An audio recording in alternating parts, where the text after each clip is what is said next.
محترم سامعین و ناظرین کرام، آپ سن رہے ہیں درس حدیث۔ مؤلف ہیں فضیلت الشیخ حضرت مولانا حافظ فضل الرحیم اشرفی صاحب حفظہ اللہ تعالی، محتمم و رئیس جامعہ اشرفیہ لاہور پاکستان۔ سرکار دو عالم صلی اللہ علیہ وآلہ وسلم کی سیرت طیبہ پر اجمالی نظر۔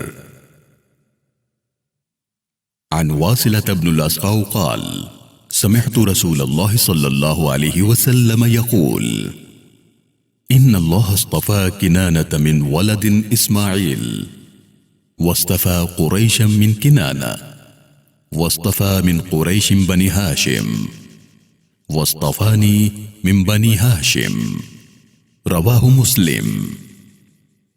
حضرت واصلہ ابن الاسقع رضی اللہ تعالیٰ عنہ سے روایت ہے کہ میں نے رسول اللہ صلی اللہ علیہ وسلم کو یہ فرماتے سنا کہ اللہ تعالیٰ نے اولاد اسماعیل میں سے کنانہ کو منتخب فرمایا اور کنانہ میں سے قریش کو منتخب فرمایا اور قریش میں سے بنو ہاشم کو منتخب فرمایا اور بنو ہاشم سے مجھے منتخب فرمایا۔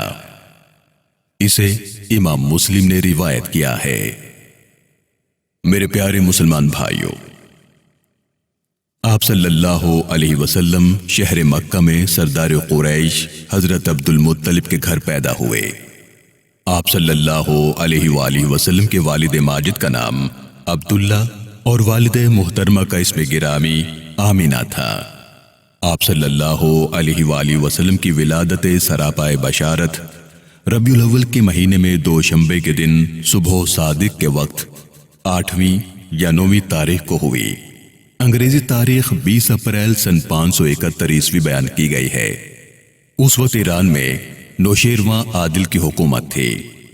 آپ صلی اللہ علیہ وآلہ وسلم کی ولادت بابرکت کے وقت بہت سے عجائب قدرت کا ایسا ظہور ہوا کہ کبھی دنیا میں وہ باتیں نہیں ہوئیں۔ بے زبان جانوروں نے انسانی زبان میں آپ کی خوشخبری سنائی، درختوں سے آوازیں آئیں، بت پرستوں نے بتوں سے آپ صلی اللہ علیہ وسلم کی خوشخبری سنی۔ دنیا کے دونوں بڑے بادشاہوں یعنی شاہ فارس اور شاہ روم کو بذریعہ خواب آپ صلی اللہ علیہ وسلم کی عظمت و رفعت سے آگاہی دی گئی، اور یہ بھی ان کو بتایا گیا کہ آپ صلی اللہ علیہ وسلم کی سطوت و جبروت کے سامنے نہ صرف کسریٰ و قیصر بلکہ ساری دنیا کی شوکتیں سرنگوں ہو جائیں گی۔ آپ صلی اللہ علیہ وآلہ وسلم شکم مادر میں تھے کہ والد ماجد کا انتقال ہو گیا، اور 4 برس کی عمر میں مادر مہربان کا سایہ بھی سر سے اٹھ گیا۔ بچپن میں عجیب و غریب حالات مشاہدے میں آئے۔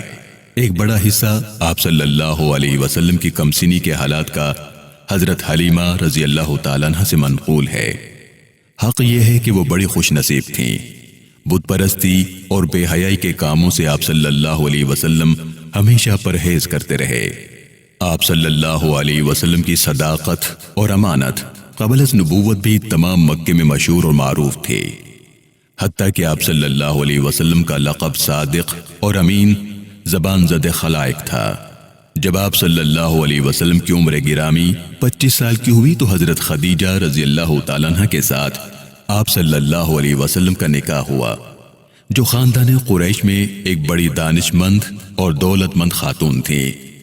نکاح کے وقت حضرت خدیجہ الکبریٰ رضی اللہ تعالیٰ عنہ کی عمر 40 سال تھی۔ جب آپ کی عمر شریف 40 سال کی ہوئی تو دوشنبے کے دن 17 رمضان کو، اور ایک اور قول کے مطابق 24 رمضان کو، جبکہ خسرو پرویز بادشاہ ایران کے جلوس کا 20واں سال تھا، وہ دولت عظمیٰ آپ صلی اللہ علیہ وسلم کو عطا ہوئی، جو روز اول سے آپ صلی اللہ علیہ وسلم کے لیے نامزد ہو چکی تھی، جس کی دعا حضرت خلیل علیہ السلام نے مانگی، جس کی بشارت حضرت عیسیٰ علیہ السلام نے دی تھی، یعنی حق تعالیٰ نے آپ صلی اللہ علیہ وسلم کو اپنا رسول بنایا اور سارے عالم کی طرف مبعوث کیا۔ نبوت کے بعد 13 برس آپ صلی اللہ علیہ وسلم کا قیام مکہ مکرمہ میں رہا، پھر ہجرت کر کے آپ صلی اللہ علیہ وسلم مدینہ منورہ تشریف لائے۔ 10 برس مدینہ منورہ میں قیام رہا۔ اس 10 سال کے عرصے میں 19 لڑائیاں بھی آپ کو کافروں سے لڑنا پڑیں۔ بکثرت معجزات اور خوارق عادات کا آپ صلی اللہ علیہ وسلم سے ظہور ہوا۔ سب سے بڑا معجزہ آپ صلی اللہ علیہ وسلم کا قرآن کریم ہے، جس میں فصاحت و بلاغت کا اعجاز بھی ہے اور اخبار غیب بھی اور قوت تاثیر و سرعت تاثیر بھی۔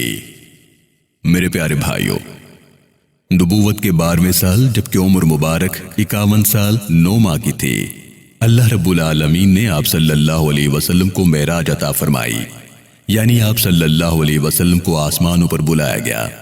جنت و دوزخ کی سیر آپ صلی اللہ علیہ وسلم کو کرائی گئی اور عالم ملکوت کے عجائب اور اللہ تعالیٰ کی آیات کبریٰ کا مشاہدہ آپ صلی اللہ علیہ وسلم کو کروایا گیا۔ جب عمر مبارک 63 برس کی ہوئی اور ہجرت کا 11واں سال شروع ہوا تو 12ویں ربیع الاول کو دوشنبے کے دن بوقت چاشت 14 دن بیمار رہ کر اس عالم فانی سے رحلت فرمائی۔ آخری وصیت جو آپ صلی اللہ علیہ وسلم نے مسلمانوں کو فرمائی وہ یہ تھی کہ نماز کی حفاظت کرنا اور اپنے لونڈی غلاموں کے ساتھ نیک سلوک کرنا۔ ام المومنین حضرت عائشہ صدیقہ رضی اللہ تعالیٰ عنہ کے حجرے میں جس جگہ آپ صلی اللہ علیہ وسلم نے وصال فرمایا وہیں آپ صلی اللہ علیہ وسلم کی قبر مبارک بنائی گئی جو زیارت گاہ عالم ہے۔ اللہ رب العالمین سے دعا ہے کہ پروردگار عالم ہمیں اسوہ رسول اکرم صلی اللہ علیہ وسلم پر عمل پیرا ہونے کی توفیق عطا فرمائے، آمین۔ والسلام علیکم ورحمۃ اللہ تعالی وبرکاتہ۔